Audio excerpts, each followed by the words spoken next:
So this woman married into a wealthy family but discovers they have been using juju to kill her babies. So this woman, her name is Feromi. So Feromi married into this very rich family, and honestly, she loved it. But she has no idea how much trouble it comes with. There was something about this family. All of them stayed together. Even her husband, despite being married, had to live in this compound. Though it is a very huge compound, and every morning, Mama will wake them up early for prayers, and she will lead them in a very deep Yoruba prayer that Feromi herself did not understand. But something terrible keeps happening to Feromi. She always loses her pregnancy. The first miscarriage came at 3 months, and everyone consoled her. Mama Adebayo held her hand while she cried and said these things happen, that God's timing is best. Biodun took time off work to stay with her. His sister Kemi and Bola brought fruits and kept her company. The whole family rallied around her like she was their precious daughter. When she got pregnant again 6 months later, there was a celebration. Mama organized Thanksgiving prayers and bought baby clothes before Feromi was even showing. But when that second pregnancy ended at 5 months, things started changing. Mama Adebayo's reaction was different this time. She didn't hold Feromi when she was crying at all. She tells her she needs to pray more, that there was something blocking her womb. Feromi starts noticing that the family will stop talking whenever she enters the room. They would look at her like there's something strange going on around her, like they were seeing something she couldn't see.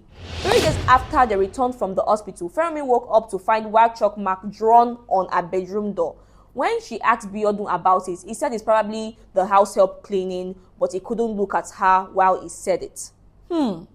Interesting. That same week, she started hearing her name mentioned during the family's late night conversation in the parlor. She could try to listen, but they are always speaking rapid Yoruba that she could barely understand. Prophet Adeyemi started coming to the house every Tuesday. This man will walk into their compound wearing flowing white robes and carrying a staff. He would gather the family in the parlor and conduct these intense prayer sessions where he would point directly at Feromi and shout about marine spirits and spiritual husband. They were preventing her from carrying children in her husband's house. Quite interesting. The family dynamic changed completely. Kemi and Bola stopped calling her by names and started referring to her as this woman. Even when she was standing right there, they would speak only Yoruba around her, laughing at jokes she couldn't understand, sharing knowing looks when she asked what was funny. Biodun moved to the guest room in the 2nd month after the miscarriage. He said he needed space to pray and fast for God to remove whatever spiritual blockage was affecting their marriage. Interesting. Men. The house help started treating her differently. Grace, who used to chat with her while doing laundry, now completely avoided her. The gate man would greet everyone warmly but give her cold nods. Oh my God, I'm so sorry for her. Even the compound children who used to run to her for sweets now stayed away. It was like the whole compound has received instructions about her that she wasn't privy to. Feromi began finding strange objects around the house, small cowrie shells under her pillow, red candles hidden behind her mirror. When she asked Mama Adebayo about them, the woman would act surprised and claim she had no idea how they got there, but it was obvious she was lying.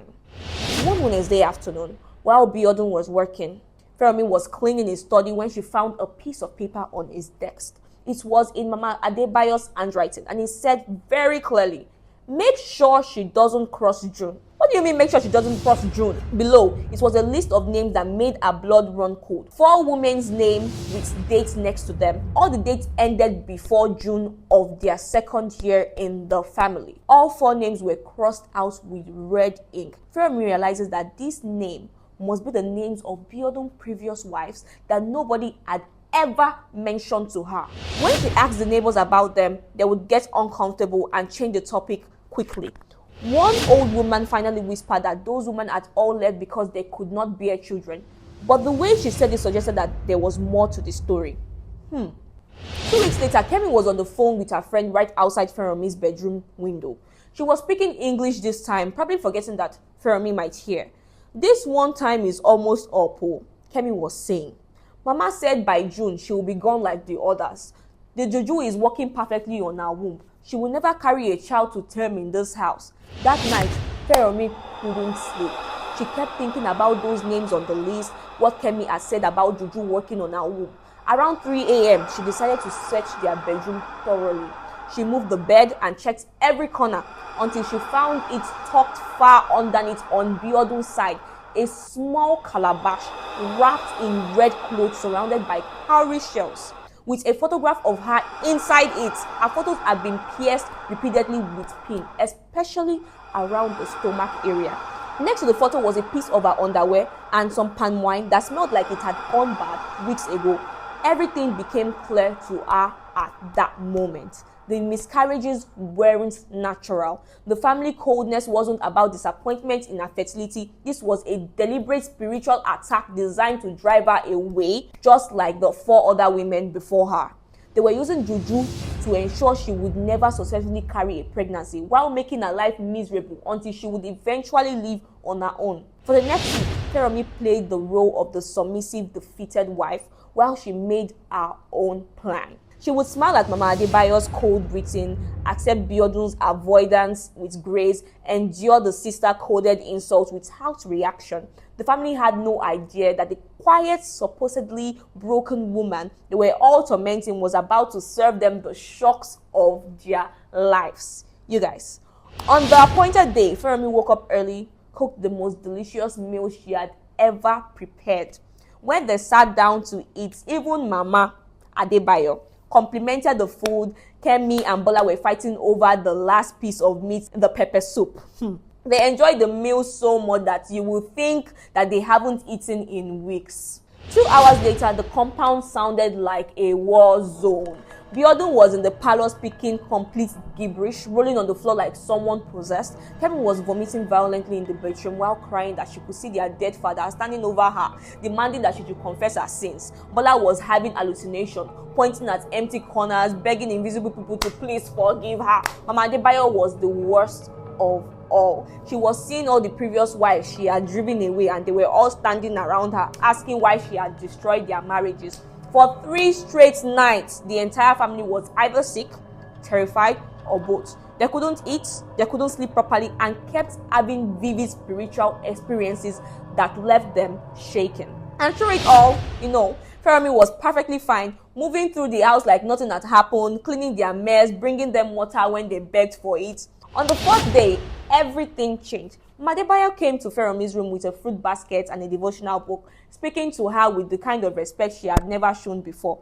Biodun apologized for moving to the guest room and begged to come back to their bedroom. Kemi and Bola offered to help with the housework and started addressing her as sister again.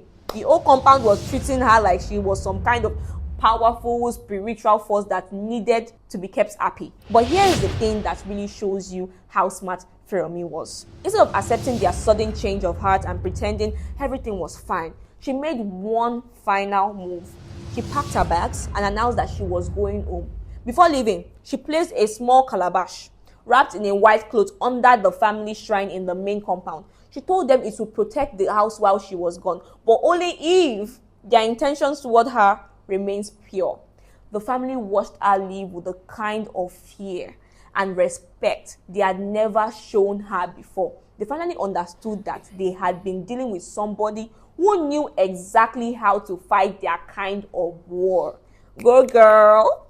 The beautiful irony of the whole situation was that Feromi's calabash contains nothing but only water and our grandmother's prayer for peace. The real power was in a woman who refused to be broken and who had the courage to fight back using the same weapon our enemies thought they could wield. Sometimes people will try to use your unfamiliarity with their culture or their supposed spiritual authority to manipulate you. Don't let anyone convince you that you are cursed or blocked when they are actually the ones blocking you. I hope you learned something from this one, guys. Have a great day.